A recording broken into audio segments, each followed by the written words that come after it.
Bismillahirrahmanirrahim. Assalamualaikum warahmatullahi wabarakatuh. Bapak dan Ibu kaum muslimin dan muslimat, jamaah salat zuhur Masjid Raya Syekh Ahmad Khatib Al-Minangkabawi, Sumatera Barat.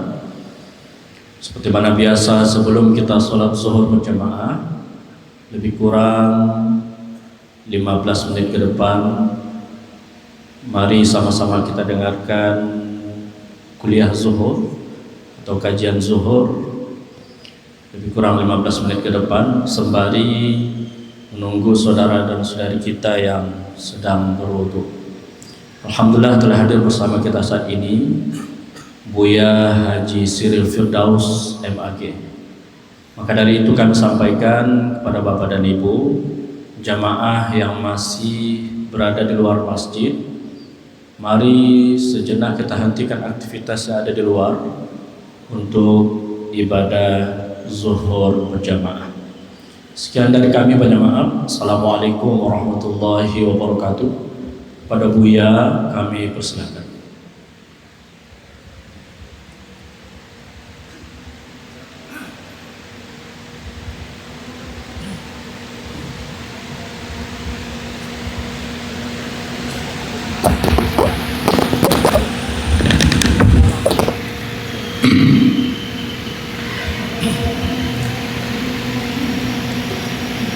Assalamualaikum warahmatullahi wabarakatuh. Alhamdulillahilladzi an'ama alaina bi ni'matil imani wal islam.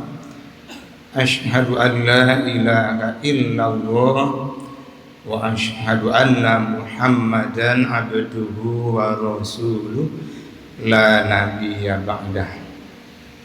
Jamaah zuhur Masjid Raya Sumbar rahimakumullah, puji dan syukur mari kembali kita ucapkan kepada Allah Subhanahu wa taala atas segala limpahan rahmat dan nikmatnya kepada kita semua.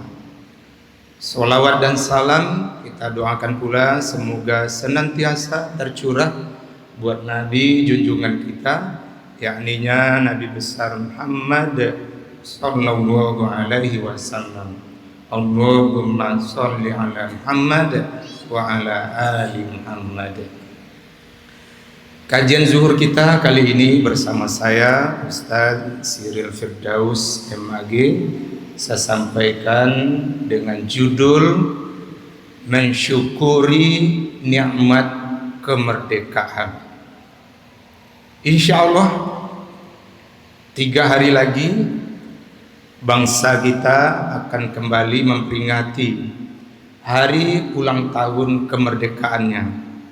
Tahun ini yang ke-80, yang hari H-nya nanti jatuh pada hari Ahad 17 Agustus 2025 Masehi, bertepatan dengan tanggal 23 Safar 1447 Hijriah. Oleh karena memang 80 tahun yang lalu bangsa kita telah memproklamirkan kemerdekaannya. Tanggal 17 Agustus itu tahun 1945 Masehi, dan hari itu hari Jumat 9 Ramadan 1346 Hijriah. Berarti umat Islam sedang menunaikan ibadah puasa Ramadan. Di Jalan Pegangsaan Timur nomor 56 Jakarta Pusat, di rumah seorang pengusaha sukses juga ulama keturunan Yaman bernama Syekh Faraj bin Marta. Insinyur Soekarno didampingi dengan Muhammad Hatta memproklamirkan kemerdekaan bangsa kita. Pejuang kita yang menjalani perjuangan menghadapi penjajah itu dengan penuh kesadaran, merasakan bahwa kita bisa merdeka bukan semata-mata karena kehebatan mereka melawan penjajah, melainkan ada faktor X. Faktor X itu adalah berkat pertolongan Allah Subhanahu wa taala. Dan itu kemudian mereka rumuskan lalu dicantumkan dalam pembukaan Undang-Undang Dasar 1945 alinea ketiga. Atas berkat rahmat Allah yang Maha Kuasa dan dengan didorongkan oleh keinginan luhur supaya berkehidupan kebangsaan yang bebas, maka rakyat Indonesia menyatakan dengan ini kemerdekaannya. Ada kalimat atas berkat rahmat Allah yang Maha Kuasa. Itu ungkapan jujur yang bukan semata-mata karena kepiawaian pejuang kita menghadapi penjajah, melainkan berkat rahmat Allah yang Maha Kuasa, yaitu pertolongan dari Allah Subhanahu wa taala. Dan itu bisa dilogikakan. Bagaimana mungkin pejuang kita bisa menang melawan penjajah yang waktu itu dekat ke kemerdekaan Jepang, yang sudah membawa senjata canggih, apakah sejenis senapan, bedil, tank maupun meriam. Sementara pejuang kita hanya menggunakan senjata yang sangat tradisional, yaitu sejenis bambu runcing dan peralatan sederhana lainnya.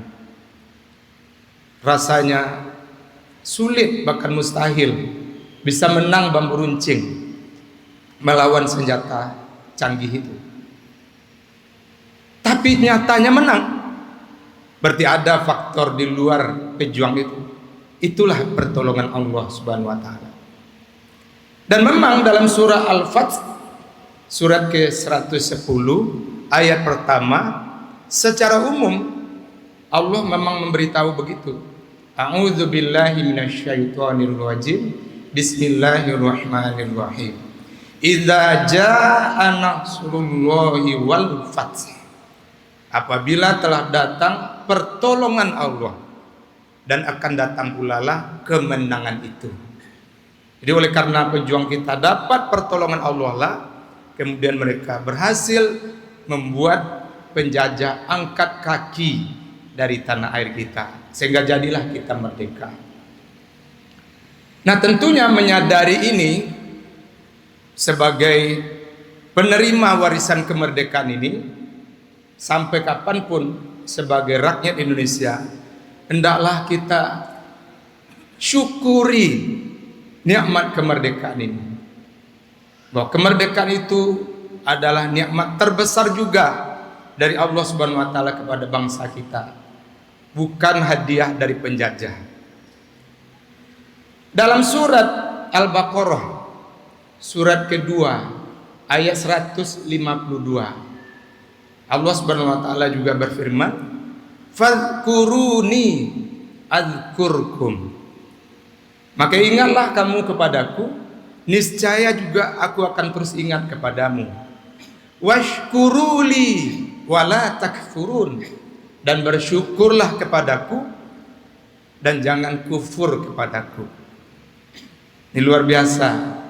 Kalau kita ingat Allah, Allah akan ingat pula kepada kita. Kalau kita bersyukur kepada Allah dan tidak kufur kepadanya.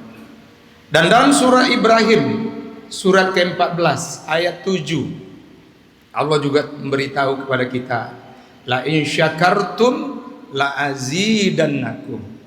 Sungguh jika kamu bersyukur, malah akan aku tambah lagi nikmat-nikmatku kepadamu. Jadi dalam kaitannya dengan kemerdekaan bangsa kita ini, setelah kita diberi nikmat kemerdekaan oleh Allah, selain Allah akan tolong kita untuk menetapkan kemerdekaan ini selalu ada bersama bangsa kita, akan Allah tambah lagi nikmat-nikmat lain. Itu nikmat hidup yang aman, tenang, makmur, sejahtera. Itu nikmat-nikmat tambahan dari Allah Subhanahu wa taala setelah kita mensyukuri nikmat kemerdekaan itu. Tapi ingat juga kata Allah, wala in kafartum inna azabi lasyadid. Dan sungguh pula jika kamu malah kufur nikmat, mengkufuri nikmat kemerdekaan itu, ketahui juga bahwa azabku juga teramat pedih. Azab yang teramat pedih itu tidak hanya di neraka di akhirat nanti, tapi juga sudah bisa dirasakan dalam kehidupan dunia. Hidup yang tidak aman, kacau, banyak penderitaan rakyatnya, bencana dan lain sebagainya. Jadi kalau di rentang waktu 80 tahun kita merdeka ini, ada masa-masa kita mengalami kehidupan yang begitu aman, enak, makmur, sejahtera. Barangkali waktu itu rakyat Indonesia lebih banyak mensyukuri nikmat kemerdekaan. Sebaliknya, kalau ada pula masa-masa di mana kita merasakan hidup kurang enak, kurang aman, kurang makmur dan sejahtera, barangkali waktu itu juga banyak rakyat Indonesia yang sudah kurang mensyukuri nikmat kemerdekaan. Nah, tentu pertanyaannya, bagaimana konkretnya mensyukuri nikmat kemerdekaan untuk kita saat ini? Saya pilihkan dan rekomendasikan, mari kita tunjukkan syukur kita terhadap nikmat kemerdekaan ini setidaknya dalam 3 hal. Pertama, selalulah jaga ketaatan kita kepada Allah Subhanahu wa taala. Sebab kita sudah tahu bahwa kemerdekaan ini adalah juga nikmat terbesar dari Allah. Maka Allah meminta kepada kita taatlah kepadanya. Dalam artian apa yang diperintah kerjakan dan apa yang dilarang jauhi. Kalau itu kita lakukan, selain kita adalah hambanya yang taat, sekaligus menunjukkan bahwa kita juga telah mensyukuri nikmat kemerdekaan dengan mentaati Allah Subhanahu wa taala. Perintah kita kerjakan sebaik dan semaksimalnya. Yang dilarang kita jauhi. Dan yakinlah Allah mengatur itu juga demi kemaslahatan dan kebaikan kita. Kalau kita taati, malah kita mendapatkan untung ditambahnya nikmat-nikmat yang lain seperti tadi. Ya, kalau ada sementara kita umat Islam yang terus menjaga ketaatan, selain kita adalah hamba Allah yang baik, berarti kita juga mensyukuri nikmat kemerdekaan.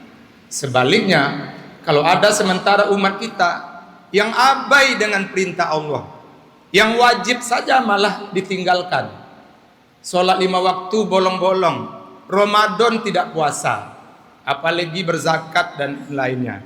Sementara judi, mencuri, merampok, perbuatan maksiat yang lainnya itu dikerjakannya. Selain dia tidak taat kepada Allah, juga tidak mensyukuri nikmat kemerdekaan. Yang kedua,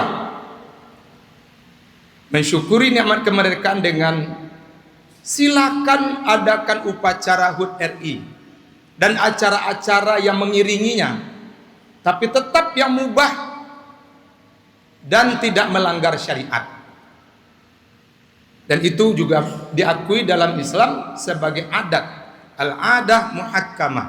Adat itu juga bisa dianggap sebagai sebuah aturan hukum yang diterima dalam Islam. Tapi itu yang mubah, yang tidak melanggar syariat.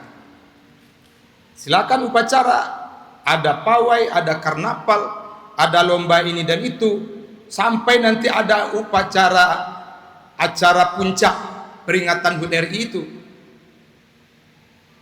Kawal kegiatan itu, hanya yang mubah dan tidak melanggar syariat saja. Bagaimana acara itu tidak meninggalkan sholat 5 waktu. Bagaimana perlombaan itu tidak ada unsur judi. Bagaimana acara kemeriahan itu tidak bercampur baur bebas laki-laki dengan perempuan. Tidak disediakan minuman keras dan lain sebagainya. Itu berarti mensyukuri nikmat kemerdekaan.